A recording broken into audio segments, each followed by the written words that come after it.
Joining us is a man who is no stranger to the Observer. Let me say a special good evening to UNC PRO, Dr. Kirk Meighoo. Pleasant good evening. Thank you. Good evening to you and your viewers and listeners. Thank you so much for taking time out. I know it's a hectic time. The political leader of the United National Congress and the opposition leader of the Republic of Trinidad and Tobago has placed the UNC on election footing, general election footing. What does that mean, Mr. Dr. Meighoo? Well, it means an intensification of what we've been doing for the past few years, because we have had our constituency coordinators on the ground. We've been building up party groups, and all our exercises in terms of our cottage meetings, our Monday night meetings, etc. Are all exercises to strengthen and flex our muscles in various constituencies, our budget consultations. So it's really just raising that level of flexing that we've normally doing to a critical level, getting the machinery ready, having regular reports, fixing things where we can even do better than we are right now.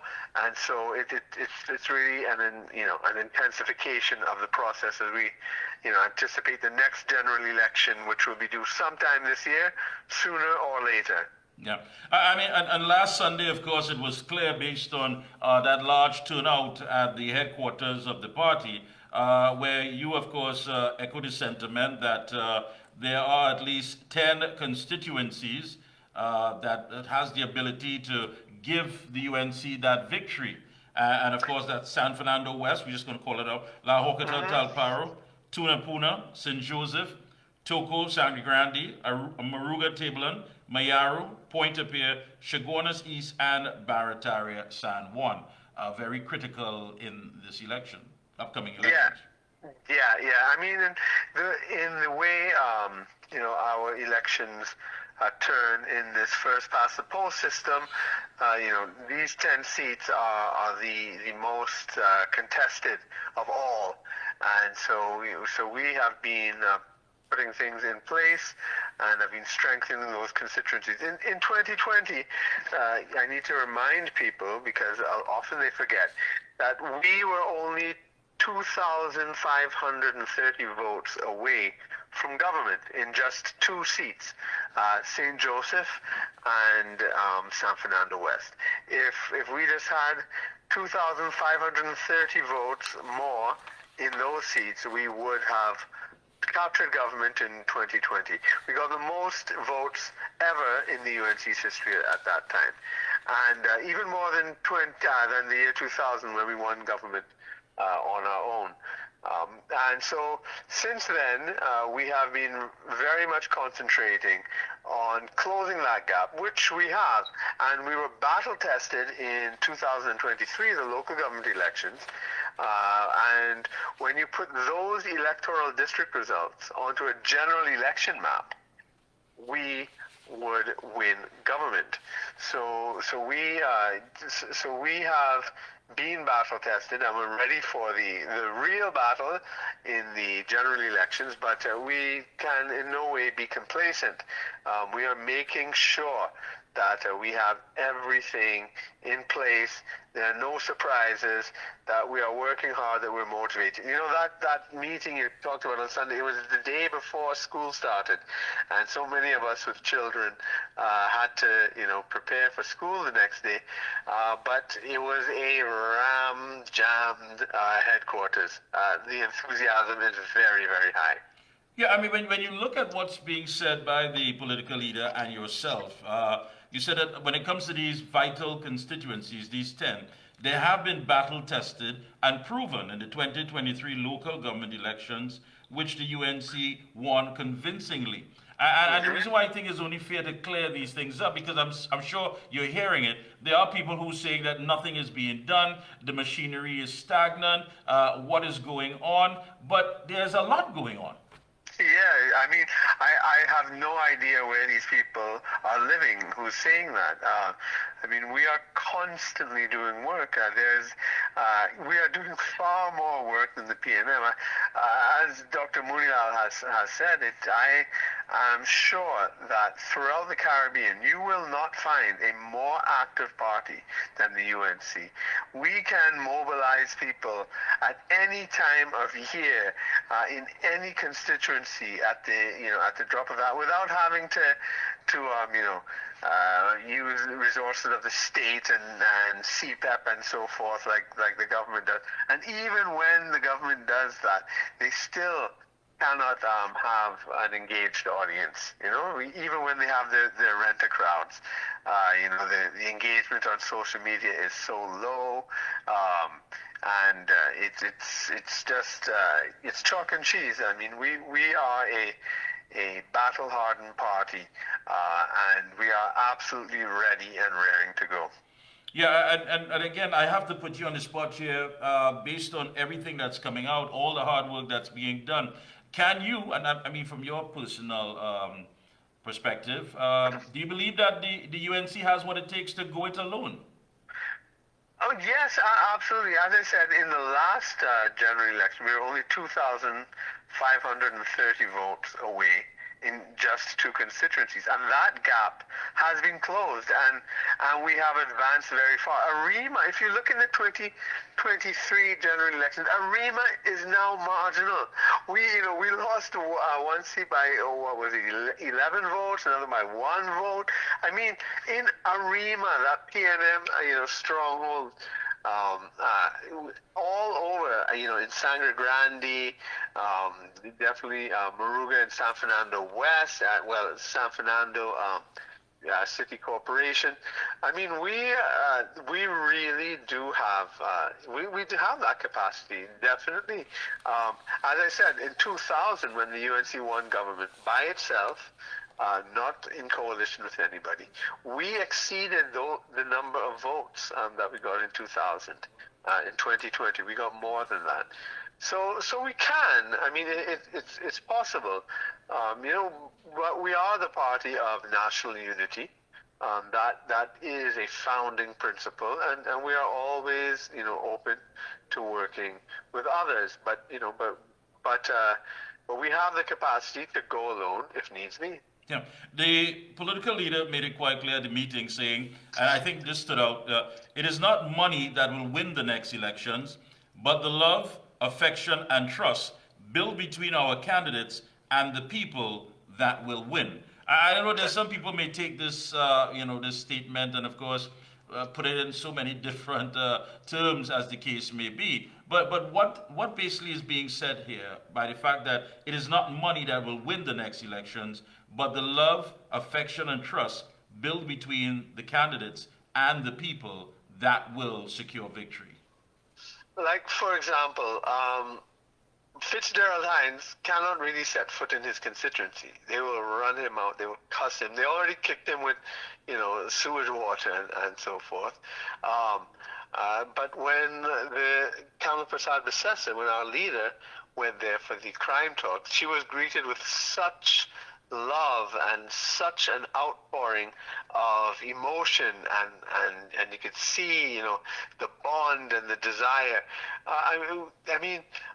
Another a media person was telling me confidentially, so I won't mention his name, but he was telling me UNC people, politicians are really on the ground. You always see them with people. They're always interacting and talking with them. PNM people, they're always in their, Prados and whatever with their glasses up and tint and just driving through as quickly as possible. They are not, in touch with the people, and they can. And they think that perhaps fooling people, spending money, giving hampers, and so forth, is enough to win. But we believe, and we know that this personal touch can defeat all of that. Someone told me something quite interesting today when I sent out the flyer for tonight's program, and they said, listen, when you talk about alliance, anyone forming an alliance with the UNC must first understand that they should be in areas that will hurt the PNM and not the UNC. That is correct. I mean, we have to have a synergy.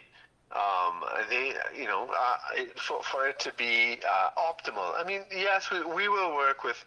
I mean, we are open to working with everybody, but really the most valuable partners will be the ones who can work to help us really make further inroads into the PNM areas. We have our seats already, so we don't need extra help in our own seats.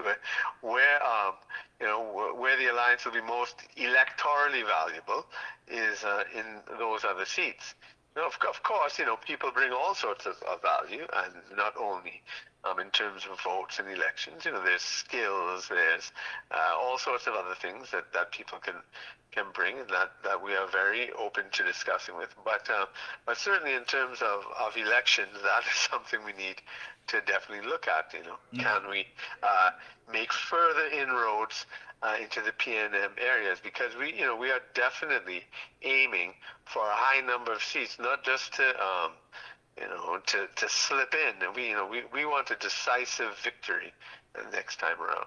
You often hear people make comments such as the machinery is all well and ready to go, but on that day that matters the most, things somehow do not always fall into place. And you hear talk about some of the people that were hired, some of the people that volunteered. Have you covered those areas where people in the past would have been easily compromised with certain offerings, and they would have simply just dropped the ball on their responsibility? Yes, well, definitely that's something that we've spoken about and openly discussed. Because there are too many times in the past where persons that we depended on were not reliable, and unfortunately, some of those machinations you talked about occurred, and so it really had an effect on the outcome of the elections. But this time around, we are paying very, very, very close attention to that, and from not just from now, we've been doing that since last year for sure. Paying very, very close attention to that, because we have everything planned in place, and so we need reliable people to make sure the plan is executed, and the execution is something that we are going to be extra vigilant about. Yeah. Let me ask you, I mean, there are people who are watching at this point in time, and they're locked on. They want to know, how do they get involved? Do you have to be a member? Someone say I'm a supporter. I want to get involved. I want to be a part of this. It's all about change. What's the first thing? Is there a phone number? How do they get in? Yes, there is a phone number. It is on the UNC Facebook page. It's a new number, so I don't have it memorized offhand. It's a new number, but I think it's 388-888. I will forward that to you. All right. And we do have it on the Facebook page, but definitely our regular number that again is also on the Facebook page. On UNC Official, that's at facebook.com/UNC Official. We have our page there, and we are ready to accept all help from persons from all over the country. So we do have the hotline set up, and so I will forward you the number. Please do. Right after. Good. You also mentioned, of course, in the press release that these meetings will be held regularly to cover all constituencies and monitor their progress. Is this something different from the past that we're seeing, where it's not a matter of just saying we have it locked, we have it there, everything is good to go, and the work is done before we even get to claim victory? Oh yeah, I see. we keep improving on the process. So this has been done before, but we wouldn't be able to fit everybody if we called all the constituencies together for the meeting that Sunday. We were already packed with the 10. So, and then we had the reports from each constituency. It was very, very detailed in terms of party groups, in terms of the machinery, in terms of the gaps, and so forth. So it was a very, very detailed meeting.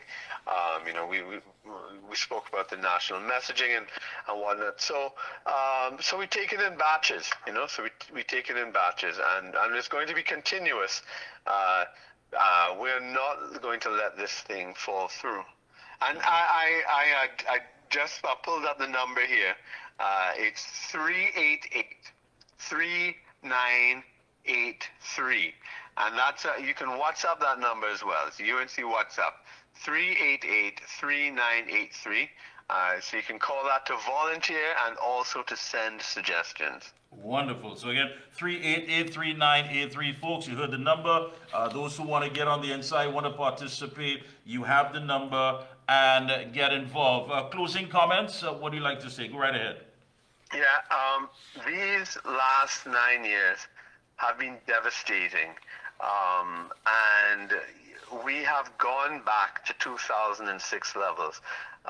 It is incredible in terms of our income, our standard of living. So not only have we gone backwards, we've also, in the most negative things, crime, murder, we've gone to places we never should go to.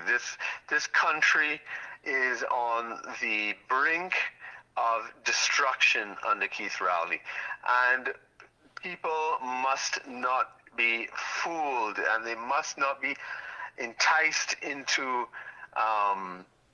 giving up the future of this country. It is up to us. It is up to us to change the course of this country. There is hope. It is not hopeless. We have the policies, we have the people, we have the love of the country, in hand, and we have a record. We were here before. We have proven that under the UNC, life is better. Trinidad progresses. No matter what goes on the outside, if COVID happened under the UNC as opposed to the PNM, we would have handled it differently.